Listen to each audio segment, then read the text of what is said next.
વિદ્યાર્થી મિત્રો, મારી ચેનલમાં તમારું હાર્દિક સ્વાગત છે। આપણે ગઈ વખતે ઇન્ટ્રોડક્શન જોયું। ઇન્ટ્રોડક્શનની અંદર આ પ્રકારની જે માહિતી છે એ લગભગ લઈ લેવામાં આવી છે અને કદાચ કોઈ પોઈન્ટ રહી જતો હશે તો જ્યારે દાખલા શીખવાડીશ ત્યારે તમને કહીશ। હવે આપણે દાખલા ઉપર જઈએ તો દાખલા આજે જે દાખલા શીખવાના છે હેતુલક્ષી દાખલાઓ શીખવાના છે, બરાબર છે। આમ તો વ્યવહારિક દાખલાઓ ઉપર આપણે પછી જઈશું। વ્યવહારિક દાખલાઓના 3 પ્રકાર છે જે મેં બોર્ડમાં લખેલા છે, જે આપણે આ પ્રકરણમાં શીખવાના છે। પહેલો છે ફક્ત માલ કે માલના સ્ટોકનો વીમો લીધો હોય ત્યારે, માલ કે માલના સ્ટોકનો વીમો લીધો હોય એવા દાખલાઓ આપણે ગણવાના છે। બીજો પ્રકાર છે નફા નુકસાન પોલિસીને લગતા દાખલાઓ છે। નફા નુકસાન પોલિસી લીધેલી હોય આપણે, એમાં નફો થયો, ખોટ થયો, એને લીધે વેચાણ ઉપર શું અસર થઈ, ખરીદી ઉપર શું થઈ, એ આપણે બધી માહિતી એની અંદર આવે છે। તો એ પ્રકારના પણ દાખલા એક અલગ પ્રકાર છે, તો એ પણ અલગ પ્રકારનો દાખલો આપણે જોઈશું। ત્રીજા નંબરનો પ્રકાર છે કાયમી મિલકતોને સ્ટોકનો વીમો લીધેલો હોય। માલના સિવાય પણ આપણે ત્યાં મિલકતની અંદર કારખાનામાં યંત્રો આવતા હોય, સ્ટોક આવતો હોય, બરાબર છે। એવા અનેક પ્રકારના વાહનો હોય તો એ બધાનો જો વીમો આપણે ઉતરાવ્યો હોય તો એનો પણ એ જો આગની અંદર નુકસાન પામેલા હોય તો એનો પણ અલગ પ્રકારનો દાખલો ગણવામાં આવે છે। આમાં આ પ્રકારની અંદર મેઇન 3 પ્રકારના દાખલા ગણવામાં આવશે। આપણે એક એક પ્રકાર કરીને દાખલા ગણશું। એ જ્યારે વ્યવહારિક દાખલાઓ આપણે શરૂ કરીએ ત્યારે ગણશું। અત્યારે આપણે નાના નાના દાખલાઓ ગણશું। નાના દાખલાઓ એટલે કે હેતુલક્ષી દાખલાઓ ગણશું, જે તમને પરીક્ષામાં પૂછાય પણ છે। અને આ દાખલા પહેલાં ગણવાથી આપણને શું ફાયદો થાય કે જ્યારે આપણે મોટા વ્યવહારિક દાખલાઓ ગણીએ ત્યારે જે નાના નાના પોઈન્ટ આવે છે ને એની માહિતી આમાંથી આપણને મળી રહે। નાના નાના પોઈન્ટ છે એ આમાંથી મળી રહે એટલે મોટા દાખલા ગણતી વખતે આપણને મુશ્કેલી ના પડે। એટલે અત્યારે આપણે છે થોડાક નાના દાખલાઓ 10-15 દાખલાઓ ગણશું અને પછી આપણે મોટા વ્યવહારિક દાખલાઓ પર જશું। તો ચાલો આપણે નાના દાખલાઓ કરીએ। તો પહેલો દાખલો છે, આગને લીધે એક વેપારીએ ₹20,000ની કિંમતનો વીમો લીધો છે અને એની અંદર ₹4,000ની કિંમતનો માલ બચી જવા પામ્યો છે। એટલે આગ લાગી ત્યારે એમાંથી 4,000 કિંમતનો માલ આપણે બચાવી લીધો છે। માલનો સ્ટોકનો સરેરાશ કલમે, એટલે આની અંદર સરેરાશ કલમનો ઉપયોગ કરવાનો છે એમ કહી દીધેલું છે। સરેરાશ કલમે ₹18,000નો વીમો ઉતરાવેલ છે, એટલે કે અલ્પ વીમો ઉતરાવેલ છે। તો દાવાની રકમ શોધો અને વેપારીના ચોપડે આમ નોંધ લખો। તો આમાં અલ્પ વીમો હોવાથી આપણે અલ્પ વીમાનું જે સૂત્ર હતું તે સૂત્રને આધારે આપણે દાખલો ગણશું। તો સૌથી પહેલાં આપણે માલનો સ્ટોક એ આપણે કેટલો હતો એ જોવો પડે। તો આખર માલનો સ્ટોક, આખર માલનો સ્ટોક એ આપણે શોધવો પડે। હવે આખર માલનો સ્ટોક કેટલો હશે તો કે જો 20,000નો તો બળી ગયો, 20,000નો માલ બળી ગયો છે અને 4,000નો આપણે બચાવેલો છે, એટલે 4,000 પણ બીજા વધારે હશે ને આપણે બચાવ્યામાંથી, એટલે ટોટલ આપણી કને ₹24,000નો આખર માલનો સ્ટોક હશે। 20,000 તો બળી જ ગયો છે, 4,000નો આપણે બચાવ્યો એટલે ગોડાઉનની અંદર 24,000નો માલ પડ્યો હશે। એટલે આગ લાગ્યા તારીખે આખર માલનો સ્ટોક 24,000નો હતો। હવે આપણે અલ્પ વીમો ઉતરાવેલો છે, બરાબર છે। અલ્પ વીમો ઉતરાવેલો છે। અલ્પ વીમો રૂપિયા કેટલાનો ઉતરાવ્યો છે? ₹18,000નો છે। કેટલા હજાર રૂપિયાનો છે? ₹18,000નો છે। તો આપણી પાસે આખર માલનો સ્ટોક પણ છે આગ લાગ્યા તારીખે। આગ લાગ્યા તારીખે આખર માલનો સ્ટોક ₹24,000 છે, અલ્પ વીમો ₹18,000 છે। તો એનું જે સૂત્ર છે જે આપણે કાલે જોયું હતું એ ઇન્ટ્રોડક્શનની અંદર, એ સૂત્ર આપણે લખીએ। દાવાની રકમ બરાબર મિલકતને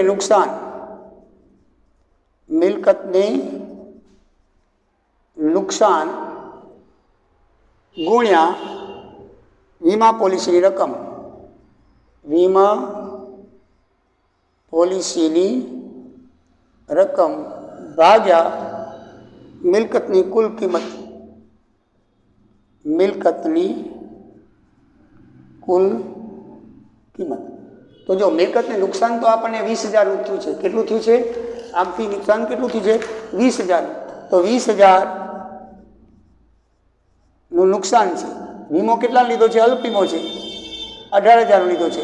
અને મિલકતની કુલ કિંમત કેટલી થઈ છે? 20,000 વત્તા 4,000 આપણે માલ બચાવી લીધો છે, એટલે ટોટલ કેટલા થયા છે? 24,000. આ 3 મહિના ઉડી જાય, બરાબર છે.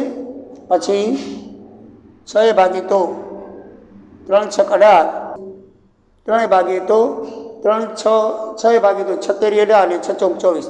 હવે આને 4 ભાગીએ તો 1 અને આને 4 ભાગીએ તો 5. ટોટલ 15,000 રૂપિયા આપણને દાવાની રકમ થશે.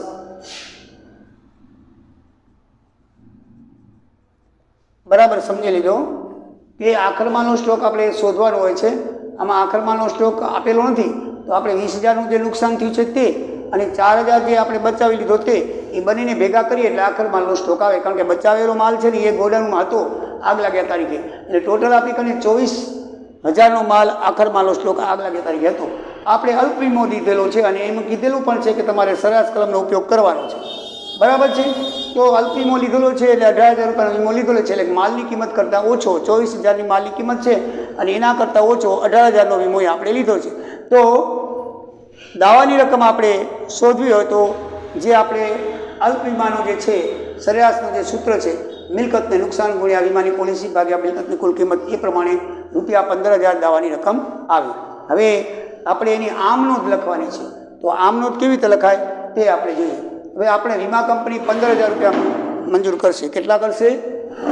15,000 રૂપિયા. તો આમ નોંધ લખાશે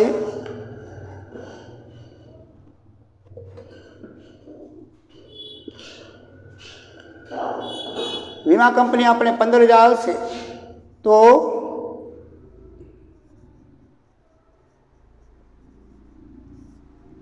વીમા કંપની ખાતે ઉધાર કેટલા લખશું? 15,000 રૂપિયા. વીમા કંપની ખાતે ઉધાર 15 અને નુકસાન કેટલું થયું છે આપણને? 5,000. કારણ કે 20,000નું નુકસાન આપણને થયું હતું તો 15,000 કંપની આપશે એટલે કેવલ આપણે નુકસાન હવે 5,000નું રહ્યું. તો નુકસાન બરાબર નુકસાન ખાતે કેટલા થશે? 5,000. કેટલા થશે? 5,000. જો 20,000 રૂપિયાનું નુકસાન થયું છે પણ વીમા કંપની આપણે 15,000 રૂપિયા આપશે એટલે આપણે 5,000 નુકસાન ભોગવવાનું આપશે. બાકીના 15,000 છે ને એ વીમા કંપની ખાતે ઉધાર કરશું અને આપણા નફા નુકસાન ખાતે 5,000 રૂપિયા ઉધાર થશે. તે આગથી બળી ગયેલ માલ, ટોટલ આગથી કેટલો માલ બળી ગયો છે? તે આગથી બળી ગયેલ માલ ખાતે કેટલા આવશે? 20,000. આપણે આગથી 20,000નો માલ બળી ગયો છે, એમાંથી 15,000 રૂપિયા છે વીમા કંપની આપશે અને 5,000 રૂપિયા આપણે ભોગવવા પડશે. તો વીમા કંપની આપશે એટલે એને ખાતે ઉધાર અને આપણે નુકસાન છે. શું છે? આપણે નુકસાન છે, આગથી નુકસાન છે. આમ લખવું પડે આગથી થયેલ. તો આગથી થયેલ નુકસાન ખાતે ઉધાર 5,000, તે આગથી બળી ગયેલ માલ ખાતે 20,000. બાબત જેમાં શું લખશું? વીમા કંપનીએ 20,000ની મૂળ કિંમતના માલ ઉપર ₹15,000નો દાવો મંજૂર કર્યો તેના. બસ આટલું બાબતે લખો, તમારો દાખલો પૂરો થયો. તો આ રીતે આપણે નાનકડો દાખલો છે. હવે બીજો દાખલો જોઈએ, દાખલા નંબર 2 જોઈએ. એમાં આપણે વીમાના 3 પ્રકાર હતા.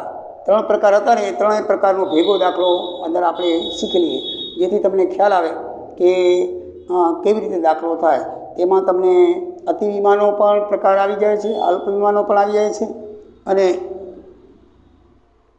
ઓછી કિંમત અતિ વીમો અને બરાબર કિંમત લીધેલો હોય એનો પણ આવી જાય છે. 3 પ્રકારની રીતે આવી જાય છે. એટલે આ દાખલો જરા આપણે જોઈ લઈએ એટલે તમને બરાબર ખ્યાલ આવી જાય. રકમ ઉપર લખેલી છે, એક કંપનીમાં 30/4/2011 રોજ આગ લાગી. તેના ગોડાઉનમાં રહેલ 5 લાખના સ્ટોક પૈકી 4 લાખનો સ્ટોક નાશ પામ્યો. હજુ 5 લાખનો સ્ટોક હતો. 5 લાખનો સ્ટોકમાંથી 4 લાખનો સ્ટોક નાશ પામ્યો, એટલે કે 5 લાખનો સ્ટોક હતો એમાં 4 લાખનો નાશ પામ્યો છે. હવે એને 3 જાતના વીમા ઉતારેલ છે. 3 જાતના વીમા ઉતાર્યા છે. પહેલો જવાબ લખી, એની જો 5 લાખનો વીમો ઉતરાવ્યો હોય તો એને કેટલા રૂપિયા મળે? તો 5 લાખનો વીમો ઉતરાવ્યો હોય તો તેને 4 લાખનો સ્ટોક બળી ગયો છે તો પૂરેપૂરા પૈસા મળશે. એટલે કે આ અતિ વીમો છે. 5 લાખના સ્ટોકમાંથી 4 લાખનો સ્ટોક નાશ પામ્યો છે, પૂરેપૂરો વીમો લીધો છે એને, બરાબર છે. એટલે બરાબરની કિંમતનો બરાબરનો છે, અતિ વીમો નહીં પણ કિંમતની બરાબરનો વીમો છે. જેટલી કિંમત છે એટલો જ વીમો ઉતરાવેલ છે. એટલે 5 લાખની કિંમતનો સ્ટોક છે ને 5 લાખનો જ વીમો ઉતરાવ્યો છે એટલે તમને એને 5 લાખ રૂપિયા, ગણતરી કાંઈ નથી કરવાની, 5 લાખ રૂપિયાનો વીમો લીધો છે. જ્યારે નુકસાન તેનાથી ઓછું છે, માટે વીમા કંપની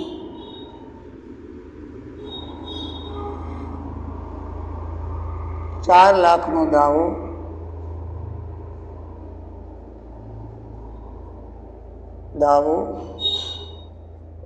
મંજૂર કરશે. તો પહેલો જવાબ આવી ગયો. હવે બીજો એમ કહે છે, જો કંપનીએ 3 લાખનો 75,000નો વીમો ઉતરાવ્યો હોય અને તેમાં સરેરાશની કલમનો ઉપયોગ ન હોય તો, એમ લખ્યું કે સરેરાશની કિંમતનો ઉપયોગ નથી કરવાનો એમ કહે છે. તો આમાં આપણે સરેરાશની કિંમત નહીં લઈએ તો આપણે જોઈએ તે બળી ગયેલ માલ કેટલો છે. બળી ગયેલ માલ એ 4 લાખનો છે. કેટલા લાખનો છે? 4 લાખનો, બરાબર છે.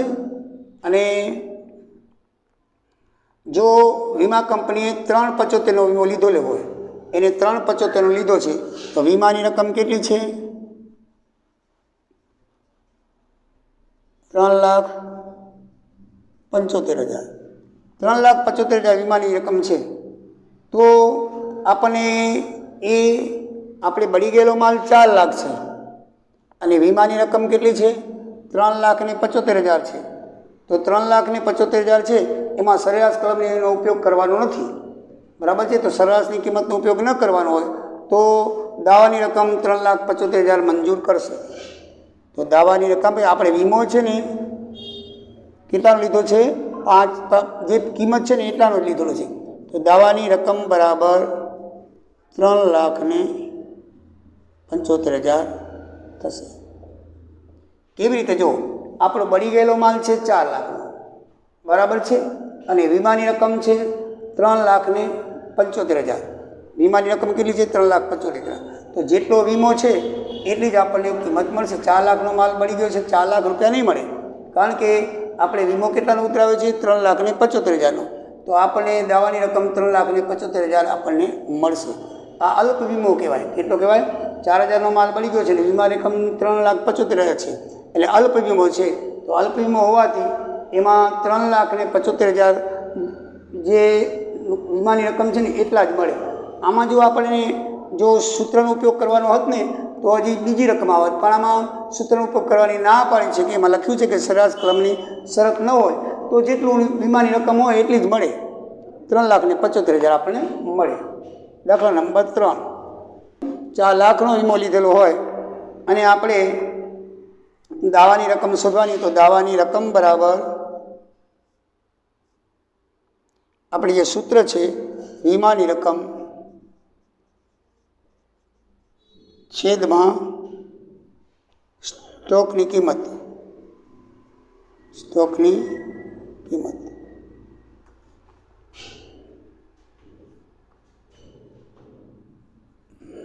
એ આગળ લખી દઉં જરા. દાવાની રકમ બરાબર બળી ગયેલ સ્ટોક, બળી ગયેલ માલ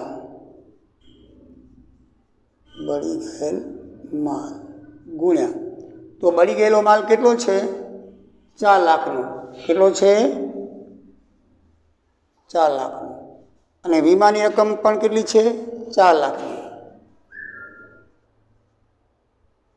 જો વિચાર કરજો. અને કુલ કિંમત છે 5 લાખ. કુલ કિંમત છે 5 લાખ. તો આને તમે ઉડાડીએ તો 5 મીંડા 5 મીંડા 5 એકા 5 5 અઠા 40. તો 80,000 ગુણ્યા 4 એટલે 3,20,000 રૂપિયા વીમાની રકમ આવશે. દાવાની રકમ. હવે આની અંદર બરાબર જોવાનું, જુઓ વીમાની રકમ પણ કેટલી છે? 4 લાખ. બરાબર છે. અને નુકસાન પણ થયું છે 4 લાખ. તો આની અંદર આપણે અલ્પ વીમાના સૂત્રનો ઉપયોગ કરવાનો છે.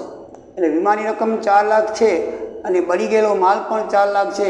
તો આમાં 4 લાખ રૂપિયા એને મળશે નહીં, કારણ કે એમાં સરેરાશ કલમનો ઉપયોગ કરવાનો છે. તો એના સૂત્રથી જે રકમ આવે એ રકમ પ્રમાણે જ એ દાવાની રકમ માંડી શકાશે.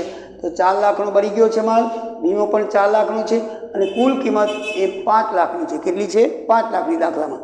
તો એનું સૂત્ર પ્રમાણે ઉપયોગ કરતાં 3,20,000 દાવાની રકમ આવશે. તો આ પ્રમાણે ત્રણેય દાવાની રકમ આપણે શોધી. પહેલામાં બરાબર છે, જેટલો વીમો છે એટલી જ એને વીમો જેટલી કિંમત છે એટલો જ એને વીમો ઉતરાવ્યો છે, એટલે એને પૂરેપૂરા પૈસા મળી શકે. એને શું છે? પૂરેપૂરા પૈસા મળી શકે, કારણ કે નુકસાન 4 લાખનું છે તો 4 લાખ પૂરેપૂરા મળશે એને. પછી બીજા દાખલાની અંદર શું છે? અલ્પ વીમો છે પણ સૂત્રનો ઉપયોગ કરવાનો નથી, તો વીમાની રકમ જેટલી છે એટલી જ એને મળશે, એથી વધારે મળશે. નુકસાન વધારે થયું છે પણ વધારે રકમ મળશે નહીં. જ્યારે ત્રીજાની અંદર શું કર્યું છે કે બળી ગયેલ અલ્પ વીમાનો આપણે સૂત્રનો ઉપયોગ કરવાનો છે, તો જેટલો વીમો છે એટલું જ નુકસાન થયેલું છે, પણ સૂત્રનો ઉપયોગ કરીએ તો 3,20,000 દાવાની રકમ આપણે જવાબ આવશે. તો એમાં ઓછી કિંમત મળે. જો પ્રમાણસર કરીએ ને તો એમાં ઓછી, આમાં વધારે કિંમત મળે, જ્યારે આમાં આપણને ઓછી કિંમત મળે છે. તો આ મુજબ ત્રણેય પ્રકારના આપણે વીમા જોયા ટૂંકમાં. હવે આપણે પછી આગળ ફર્ધર નેક્સ્ટ પીરિયડમાં આપણે જોઈશું.